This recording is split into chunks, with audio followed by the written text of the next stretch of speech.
მეტყვის სურათზე რამდენი სამკუთხედია? შაპიტოს მოგცემ. მანამდე აუცილებლად გამოგვიწერეთ. სამ ეს ბავშვი იპოვის რამდენი სამკუთხედია. შენი აზრით რამდენი სამკუთხედია სურათზე? 14. 14? დარწმუნებული ხარ? არასწორი ხარ. მანამდე კომენტარებში დაგვიწერეთ რამდენი სამკუთხედია სურათში. 15? ხმა მოყვა ითვალე თავიდან, აბა ერთი დავინახოთ რამდენი სამკუთხედია. 1 2 3 1 2 3 4 5 6 7 8 9 10 11 12 13 14 დარწმუნებული ხარ? კი. მაშინ ერთ რაღაცას შეგეკითხები კიდე. სამკუთხედი რო სამკუთხედი იყოს, რა არის მაგისთვის საჭირო? რა უნდა კონდეს? სამი კუთხე, ხო?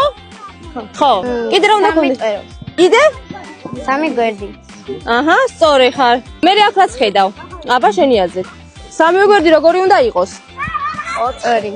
სწორი. ანუ აქ რამდენი სამკუთხედია? კარგი. აჰა, მიდი შენ აიღეს შაპიტო და კომენტარებში დაგვიწერეთ რამდენ სამკუთხედს ხედავთ სურათზე და როგორი უნდა იყოს სამკუთხედი. აი ესეთი საყვარელი ფუმფულა კონწია და ამოუვიდა.